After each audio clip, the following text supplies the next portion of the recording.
Okay बच्चों, चलिए आगे बढ़ते हैं, देखते हैं अपना नेक्स्ट क्वेश्चन क्या है। In which year is the expenditure more than 40% as compare to the expenditure in the previous year.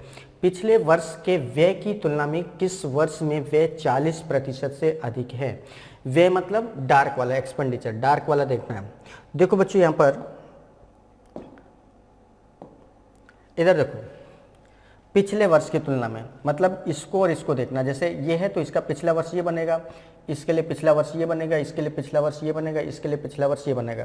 तो यहाँ पर 175 से ये 250 है, 175 से ये चीज़ क्या है 250 हो रही। 175 से 250, 175 से 250 कितना ज़्यादा होता है 40%, 75 ज़्यादा होता है। और 75 जो है 175 का कितना परसेंट होता है, 75 जो है वो 175 का कितना परसेंट है, इंटू 100 करो, कितना हो जाएगा 25 चौको 100, 25 7 से डिवाइड करोगे तो 10.7 आ जाएगा। 10.7 इंटू 4 करोगे तो 10 चौको 40, तो अप्रॉक्स 43% आ जाएगा, अप्रॉक्स आएगा। और यही पूछ रहा है, तो इस तरीके से आंसर क्या आ जाएगा 2015 में। 2015 एक ऐसा साल है जहां पर पिछले वर्ष की तुलना में मतलब 175 की तुलना में 40% से ज़्यादा की क्या हुई है, वृद्धि हुई है। ठीक है, 40% से ज़्यादा की। बाकी यहाँ देखो 250 से 225, 275 है, यहाँ 40% नहीं होगा। यहाँ 275 से 300 है, 40% नहीं होगा। यहाँ 300 है, 325 है, नहीं होगा। तो इसका जो सही जवाब जाएगा वो क्या जाएगा, वर्ष 2015। क्लियर है ना, समझ में आया भाई। इससे ये चीज़ पिछले साल मतलब 2014 में ये चीज़ कितनी थी 175, 2015 में क्या हो गई 250। 175 से अगले साल कोई बढ़ के 250 हो जाता तो 75 बढ़ा कितने पर 175 पर, परसेंटेज में चेंज किया तो लगभग 43% आ रहा है। और वहाँ 40% से अधिक की बात कर रहा है। यही कह रहा है 40% से अधिक व्यय किस वर्ष में हुआ है, पिछले वर्ष की तुलना में। तो सही जवाब इसका क्या आ जाएगा 2015। क्लियर है। चलिए अब बात करते हैं नेक्स्ट क्वेश्चन के। What is the ratio of total expenditure to total income of the company in 2014, 16 and 17।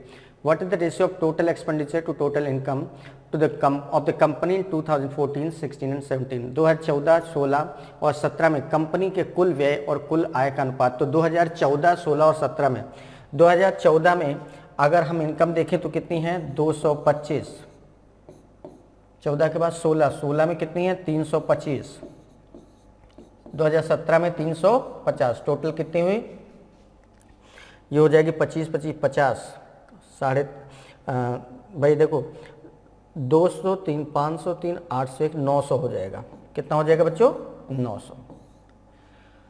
फिर 2014 ये आ गई टोटल इनकम, ये क्या आ गई कुल इनकम। अब हम एक्सपेंस देखते हैं तो इधर कितना है 175 है, प्लस 2016 में 275 है, कितना है 275, प्लस 2017 में कितना है 300, टोटल कितना हो गया 175 और 275, 275 एक 375, 450, 3, 750 है ना। ये क्या है एक्सपेंस। 3 सालों में इधर टोटल इनकम 900 है, टोटल एक्सपेंस 750 है। तो अनुपात बताना है, तो अनुपात क्या आ जाएगा, अनुपात आ जाएगा आपका 900 अनुपात 750, 750। कुल व्यय और कुल आय का, व्यय पहले रखना है तो व्यय कितना है बच्चों 750 और इनकम कितनी है 900, तो कितना हो गया 50, ये डिवाइड करेंगे 150 से, 150 पंचे 750, 150 इंटू 6 तो 5:6। तो इस तरीके से इस क्वेश्चन का जो आंसर जा रहा है बच्चों क्या जा रहा है 5:6। कैसे आया 2014, 2016 और 2017 में हमने इनकम देख ली। 2014 में इनकम क्या थी 225, 2016 में इनकम क्या थी 325, 2017 में इनकम क्या थी 350, सभी को ऐड कर दिया 900 आ गया। फिर 2014 में एक्सपेंस क्या था 175, 2016 में एक्सपेंस कितना है 275, यहाँ पर एक्सपेंस कितना है 300, सभी को ऐड किया 750। तो कह रहा है खर्च का और आय का, खर्च मतलब 750 और आय मतलब 900, इन दोनों का अनुपात क्या है तो 750 अनुपात 900 मतलब 150 पंचे 750, 150 इंटू 6 9, तो कितना हो गया 5:6। तो इस तरीके से इस क्वेश्चन का जो आंसर आएगा बच्चों कितना आएगा 5:6। तो चलिए अब बढ़ चलते हैं अपने नेक्स्ट क्वेश्चन की तरफ।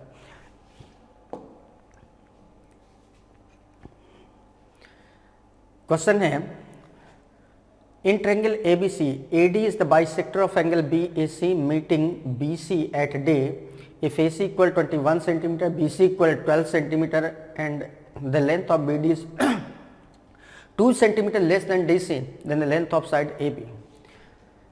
त्रिभुज ABC में कोण BAC का समद्विभाजक AD है जो BC से D पर मिलता है। अगर AC equal 21 centimetre, BC equal 12 centimetre और BD की लंबाई DC से 2 सेंटीमीटर कम है तो भुजा AB की लंबाई क्या है। देखिए एक ट्रायंगल बनाते हैं। ये ट्रायंगल है हमारा ABC, A B और C ट्रायंगल है। अब इस एंगल का समद्विभाजक, एंगल A का समद्विभाजक मतलब ये D पॉइंट पर ऐसे मिलता है। क्या क्या गिवन है, AC इक्वल 21, AC ये दिया है 21 सेंटीमीटर, BC 12 दिया है, ये यहाँ से यहाँ तक कितना दिया है बच्चों, यहाँ से यहाँ तक ये कितना दिया है 12 दिया है। और इसके बाद कह रहा है BD is 2 centimetre less than DC। BC जो है, BD जो है वो DC से BD मतलब ये चीज़ जो है इससे 2 सेंटीमीटर कम है। तो अगर ये x है तो ये x प्लस 2 है ना, दोनों मिलाकर 12 है। तो x प्लस 12 2 इक्वल कितना हो गया 12। तो 2x इक्वल क्या हो जाएगा, 12 में से 2 माइनस कर देंगे 10, तो x की वैल्यू क्या आ गई 5। तो ये चीज़ यहाँ से यहाँ तक बच्चों कितनी हो जाएगी 5, और ये 5 और 2 कितना होगा 7, ऐसे हो गया। और क्या दिया है, BC 12 दिया है, AC 21 दिया है, BD तो भुजा AB की लंबाई बतानी है। देखो जब इस तरीके से आप इस कोण का समद्विभाजक करते हैं जो सामने की भुजा के बिंदु D पर मिलते हैं, तो ऐसे में दोनों ट्रायंगल क्या होते हैं सिमिलर।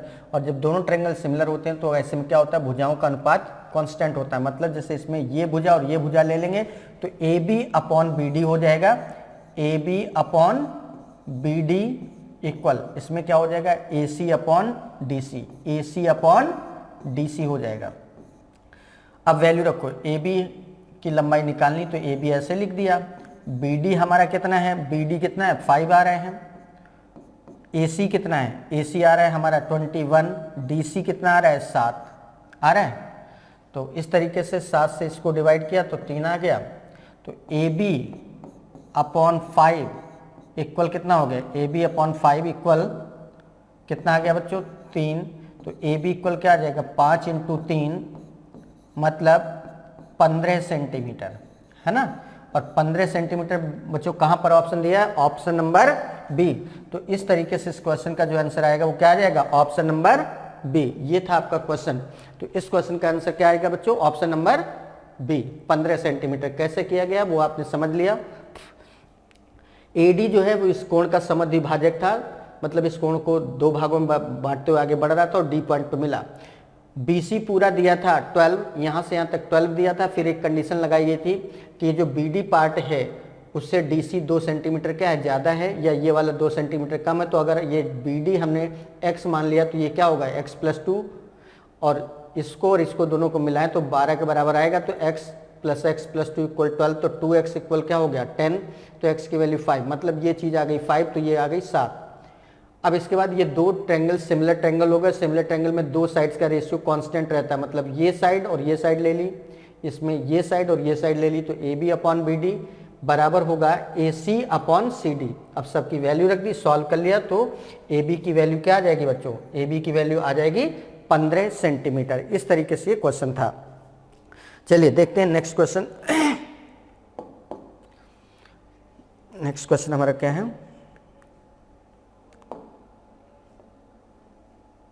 14।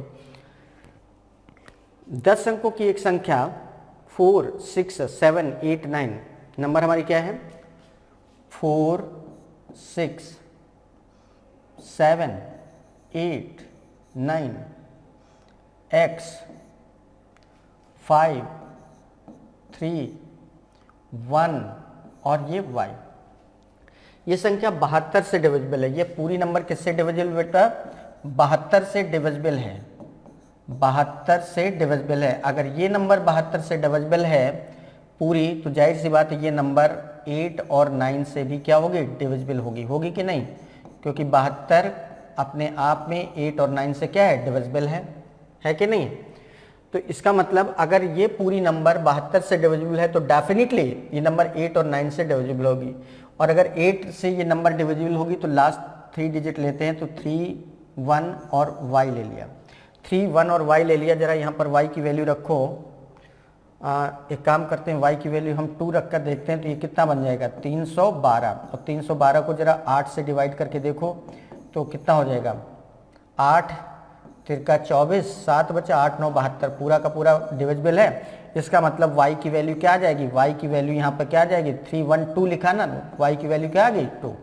और y की वैल्यू जब 2 लेंगे, x के सबसे बड़े मान के लिए बोला है, तो x का सबसे बड़ा मान कब होगा? जब y का मान सबसे कम होगा। और y का सबसे कम मान कितना आ रहा है? 2। इससे कम हो नहीं सकता है, क्योंकि अगर इससे कम लेंगे 1 या 0 तो ये 8 से डिविजिबल नहीं होगी। तो इसलिए y की वैल्यू हमने यहाँ पर क्या ली है? 2। बात समझ में आई? x का सबसे बड़ा मान हमें कब मिलेगा? जब y की वैल्यू कम से कम होगी। तो y की कम से कम वैल्यू क्या आ गई? 2। अब डिविजिबिलिटी 9 से चेक करते हैं। 9 से डिविजिबल होने के लिए सभी अंकों का जो योग है वो 9 से डिविजिबल होना चाहिए। मतलब 4 + 6 + 7 + 8 + 9 + x + 5 + 3 + 1 + y की वैल्यू 2, ये 9 से क्या होना चाहिए? डिविजिबल। 9 से विभाजित होना चाहिए। ऐसी कोई नंबर होगी जो 9 से विभाजित होगी। ठीक है, तो कितना हो गया? 4, 4, 6, 10, 10, 7, 17, 17, 8, 25, 25, 9, 34, 34 and 5, 39, 39 and 3, 42, 42 and 3, 45, 45, 45 plus x, 45 plus x, 45 plus x। अब 45 प्लस एक्स 9 से डिविजिबल, देखो बच्चों क्या है? 9 पंचे 45, 45 9 से पूरी तरीके से विभाजित है, तो x की वैल्यू क्या हो जाएगी? 0 हो जाएगी। और x का हमें लेना है बड़े से बड़ा मान, तो इसका मतलब हमें अगले मल्टीपल पर जाना पड़ेगा। तो 9 पंचे 45 के बाद अगला जो मल्टीपल जाता है 9 छक्का 54 होता है कि नहीं होता है? और 45 से 54 कितना ज़्यादा है? 9। मतलब 54 कैसे बनेगा? जब हम 45 में क्या करेंगे? 9 ऐड करेंगे, तो x की वैल्यू क्या आ गई? 9। इस तरीके से x की वैल्यू यहाँ पर क्या आ जाएगी? 9। और x की वैल्यू 9, y की वैल्यू 2। तो हमसे पूछा क्या गया? 2x + 5y, then 2x + 5y क्या हो जाएगा? देखिए 2x की वैल्यू क्या आ रही है? 9, 2 × 9 + 5, 5, y की वैल्यू क्या आ रही है? 2, 5 × 2, 9 दूनी 18 + 10, 18 10 क्या हो गया? 28। तो इस तरीके से इस क्वेश्चन का जो आंसर आएगा बच्चों क्या आएगा? 28, जो कि ऑप्शन नंबर ए में है। तो इस तरीके से इस क्वेश्चन का जो आंसर आएगा बच्चों क्या आएगा? Option number A. देखा आपने किस तरीके से क्वेश्चन को सॉल्व किया गया, और इस तरीके के कई क्वेश्चंस हम लोग सॉल्व कर चुके हैं। हर सेट में लगभग ये क्वेश्चन मिलता है। भाई ये नंबर हमारी क्या थी? 72 से डिविजिबल थी। अगर ये नंबर 72 से डिविजिबल है तो जाहिर सी बात है ये नंबर 8 और 9 से भी डिविजिबल होगी। तो 8 से डिविजिबिलिटी अगर चेक करें तो लास्ट के 3 डिजिट लेते हैं, तो 3, 1 y लिया। अब y का मान हमने 2 रख कर देखा, तो 3, 1, 2 ये 8 से पूरी तरीके से विभाजित है। तो y का मान क्या हो गया? 3, 1, 2, मतलब y की वैल्यू क्या हो गई? 2। अगर 1 रखेंगे तो विभाजित नहीं होगा, 0 रखेंगे तो विभाजित नहीं होगा। तो y का सबसे कम मान कितना है? 2। 2 से कम नहीं हो सकता है। और y की मिनिमम वैल्यू हम क्यों ले रहे हैं? क्योंकि हमें x की मैक्सिमम वैल्यू लेनी है। भाई जब y कम से कम होगा तभी तो x ज़्यादा से ज़्यादा होगा, क्योंकि सम मेंटेन रखना है। तो इस तरीके से यहाँ पर फिर 9 से डिविजिबिलिटी की बात करी तो सभी का जो डिजिट्स हैं, सभी डिजिट्स का जो सम होना चाहिए वो 9 से क्या होना चाहिए? डिविजिबल। तो सबको सम करके देखा तो 45 + x, जो कि 45 जो है 9 से विभाजित तो है, लेकिन 9 पंचे 45 पूरी तरीके से विभाजित हो जाएगा। तो x की वैल्यू क्या आ जाएगी? 0। और x की वैल्यू हमें ज़्यादा से ज़्यादा लेनी है, तो जाहिर सी बात इसके आगे हमें बढ़ना पड़ेगा। तो 9 का अगला जो मल्टीपल आता है 45 के बाद वो सीधे सीधे 54 आता है। इसका मतलब 45 की जगह हमें क्या लेना पड़ेगा 54, और 45 से 54 कितना ज़्यादा होता है 9। इसका मतलब x की वैल्यू क्या है 9 है, और x की वैल्यू 9 है, y की वैल्यू है 2। तो जो पूछा गया था वो निकाल लिया। तो इस तरीके से इस क्वेश्चन का आंसर बच्चों क्या आ जाएगा 28। अब देखते हैं next question. 4 tan square 30 plus 1/4 sine square 90 plus 1/8 cot square 60 plus sine square 30 cos square 45 upon sine 60 cos 30 minus cos 60 sine 30। सही है। चलिए सभी की वैल्यू रखते हैं। तो ये हो जाएगा आपका, क्योंकि वैल्यू रखने वाला क्वेश्चन है, सभी में एंगल के फॉर्म में दिया तो बस वैल्यू रखनी। तो 4 इंटू tan 30 की वैल्यू होती है 1/√3, तो इसका स्क्वायर हो जाएगा 1/3 हो गया, प्लस 1/4 साइन 90 की वैल्यू 1 का स्क्वायर 1 प्लस 1/8 कॉट 60 tan 60 की वैल्यू होती है √3, तो कॉट 60 की वैल्यू हो जाएगी 1/√3, तो इसका square 1/3 plus sine square 30 sine 30 की वैल्यू क्या होती है बच्चों 1/2, इसका स्क्वायर करेंगे तो 1/4 हो जाएगा, इंटू कॉस 45 की वैल्यू 1/√2 होती है, तो इसका स्क्वायर करेंगे तो 1/2 आ जाएगा, अपॉन साइन 60 की वैल्यू √3/2 इंटू कॉस 30 की वैल्यू √3/2 माइनस कॉस 60 की वैल्यू 1/2 और साइन 30 की वैल्यू 1/2। अब इसको सॉल्व करेंगे, इसको सॉल्व करेंगे तो क्या हो जाएगा, ये हो जाएगा बच्चों 4/3 प्लस 1/4 प्लस 1/24 प्लस 1/8 हुआ, अपॉन √3 इंटू √3 3/4 प्लस 1/4 कितना हो जाएगा, ऊपर एलसीएम आ जाएगा 24 एलसीएम आ गया ऊपर वाले में, तो 3 8 24 8 चौको कितना हो गया 32 प्लस 4 6 24 6 प्लस 1 प्लस 3 अपॉन नीचे क्या आ जाएगा 3/4 प्लस 1/4 मतलब 1 आ जाएगा, 3/4 प्लस 1/4 मतलब 4/4 मतलब 1 आ गया।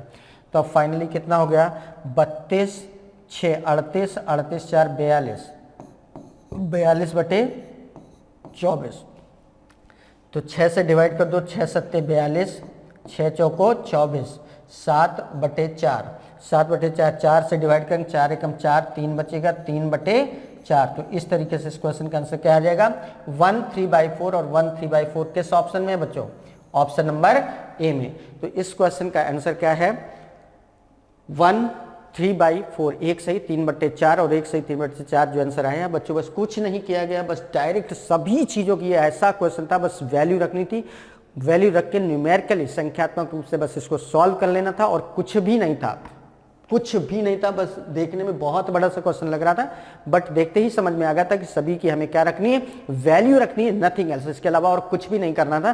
तो इस तरीके से ये क्वेश्चन सॉल्व हुआ। और चलिए अब बढ़ते हैं अपने नेक्स्ट क्वेश्चन की तरफ। A man gets a discount of 30% and then 20% on his food bills of ₹1250. How much amount does he has to pay? एक व्यक्ति अपने भोजन के 1250 रुपए के बिल पर 30% और फिर 20% की छूट प्राप्त करता है, तो उसे कितना भुगतान करना पड़ेगा। भाई उस पर्सन का जो खाने का बिल बना वो बना कितना 1250 रुपए।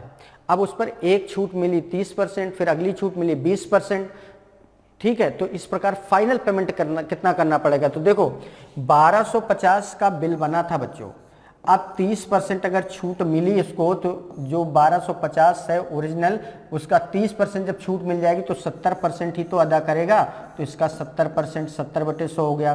फिर अब जो ये बिल बना इस पर 20% की फिर से छूट मिल गई, तो ये जो बना था उस पर 20% की छूट, मतलब जितना बना था उसका 80% देना पड़ेगा, तो इसका 80% मतलब 80/100 कर लिया। अब इसको सॉल्व कर लो, यही जो आएगा उतना बिल उसको पेमेंट करना पड़ेगा। तो चलिए सॉल्व करो। 1 2 जीरो यहाँ से कैंसिल हो गए, 2 जीरो बच्चे क्या हो गया कैंसिल हो गए। अब 50 से डिवाइड करें तो 2, 50 से डिवाइड करेंगे तो 50 दूनी 100, 5, 25 आ गया, है ना। 2 से और डिवाइड कर लो तो ये आ जाएगा 4, 25 चौको 100, 100 इंटू 7, 7 इंटू 100, कुल मिलाकर उसको कितना पैसा अदा करना पड़ेगा, 700 रुपये। कुल मिलाकर कितना पैसा अदा करना पड़ेगा, 700 रुपये। और 700 हमारा किस ऑप्शन में है, ऑप्शन नंबर ए में। इस तरीके से उसको बच्चों जो उसका बिल बना था 1250 रुपये का, 1250 रुपये की जिसको की जगह उसको फाइनली कितना पेमेंट करना पड़ेगा, 700 रुपये। प्रोसेस समझ में आया। 1250 था, 30% की छूट मिली तो 1250 का 70% बचेगा देने के लिए।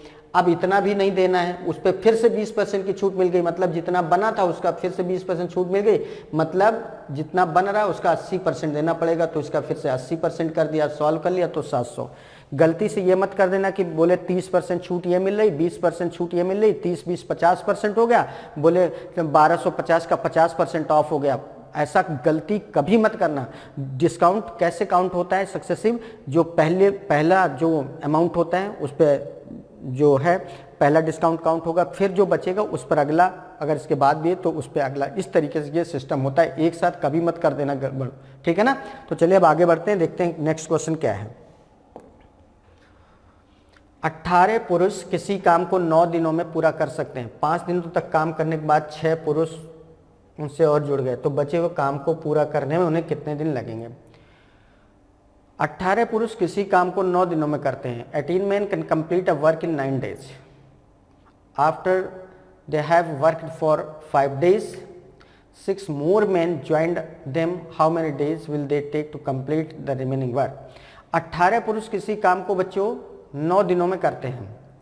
18 पुरुष 9 दिनों में करते हैं, तो कुल काम कितना रहा होगा, 18 इंटू 9, टोटल वर्क रहा होगा 18 इंटू 9 मीन्स 162। 162 ये वर्क आ गया। 5 दिनों तक काम किया। अब 18 लोगों ने 5 दिनों तक काम किया, तो 18 पंचे 90 काम हो गया। 90 काम हो गया, तो बाकी काम कितना बचा होगा, 162 में 90 हटा दो। 162 में बच्चों क्या करोगे, 90 हटा दोगे, तो 162 में 90 हटा दिया तो कितना बचा, 72 काम। बचे हुए काम को पूरा करने में उन्हें कितने दिन लगेंगे, जबकि 6 पुरुष और हो गए। 6 पुरुष और हो गए। अभी तक कितने थे, 18, उसमें 6 पुरुष और हो गए। 18 6 कितना हो गए, 24 पुरुष। 24 पुरुष और हो गए। काम कितना है, 72 करवाना है। तो 24 पुरुष 72 काम कितने दिन में करेंगे, 72 को 24 से डिवाइड कर दो, तो आंसर क्या आ जाएगा बच्चा, 24 या 72, 3 दिन और लगेंगे। बाकी काम को करने में कितने दिन लगेंगे, 3 दिन। तो इस तरीके से इस क्वेश्चन का आंसर क्या आ जाएगा बच्चों, ऑप्शन नंबर ए। समझ में आया। देखो 18 पुरुष किसी काम को 9 दिन में करते हैं। 18 पुरुष, मान लो हर पुरुष 1 यूनिट काम करता है, तो 18 पुरुष का मतलब 18 यूनिट, 9 दिन लग रहे हैं, तो कुल काम कितना हुआ, 18 इंटू 9 162। अब इन्होंने 5 दिन तक सबने मिलकर काम किया, तो एक दिन में 18 काम तो होगा, तो 5 दिन में 18 पंचे 90, 162 में 90 काम हो गया, तो बचा कितना, 72 काम। अब ये 72 काम हमें करवाना है। 18 पुरुष पहले से थे, 6 पुरुष और आ गए, तो 18 6 24। अब 24 पुरुष काम कर रहे हैं, हर पुरुष 1 यूनिट करता है, तो एक दिन में 24 यूनिट काम होगा, तो 72 यूनिट काम करने में कितने दिन लगेंगे, 24 या 72, 3 दिन। इस तरीके से चलते चलते सॉल्व हो गया क्वेश्चन, ठीक है ना। तो चलिए अब बात करते हैं अपने नेक्स्ट क्वेश्चन के। Next question, 1/1 plus cos theta minus 1/1 minus cosec theta into cos theta equal to, जहाँ पर थीटा 0 डिग्री से ज़्यादा है बट 90 डिग्री से कम है, तो sine square theta plus cot square theta plus sec square theta की वैल्यू क्या होगी। चलिए सॉल्व करते हैं। 1/1 plus cosec theta, 1 plus cosec theta minus 1/1 minus cosec theta, सही है, इंटू कॉस थीटा इक्वल क्या दिया है 2। इसका एलसीएम लो तो ये हो जाएगा 1 प्लस कॉसेक थीटा और 1 माइनस कॉसेक थीटा, ये तो एलसीएम हो जाएगा, ये एलसीएम हो गया, तो ऊपर क्या बचेगा, 1 minus cosec theta minus 1 minus cosec theta, क्योंकि माइनस लगा तो ये वाला भी क्या हो जाएगा माइनस थीटा, इनटू क्या हो गया कॉस थीटा इक्वल टू, अब ये 1 से 1 कैंसिल, ये हो गया आपका minus cosec theta minus cosec theta, minus का 2 टाइम्स कॉसेक थीटा हो गया upon a plus B A minus B क्या बन गया A square minus B square means 1 minus cosec square theta, और ये कॉस थीटा ऐसे लिखा था इक्वल टू बच्चों -2 कॉसेक थीटा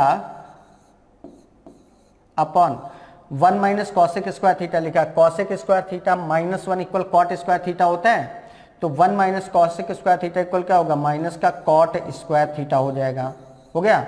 अब ये माइनस से माइनस कैंसिल और ये कॉस थीटा ऐसे ही लिखा था इक्वल क्या है 2। अब कॉस 2 से ये 2 कैंसिल हो जाएगा, ये वाला 2 और ये वाला 2 बच्चों कैंसिल हो जाएगा, तो फाइनली क्या बचेगा कॉसेक थीटा, और कॉसेक थीटा क्या होता है कॉसेक थीटा को ऐसे लिख दो कॉसेक थीटा हो गया into 1 upon cot square theta, 1 upon cot square theta into cos theta, finally ये आ गया इक्वल 1। अब कॉसेक थीटा क्या होता है 1 अपॉन साइन थीटा होता है ना, इनटू 1 अपॉन कॉट का उल्टा होता है tan स्क्वायर थीटा, तो ये लिख जाएगा tan square theta into cos theta लिखा इक्वल 1। तो आगे चल के ये क्या हो जाएगा 1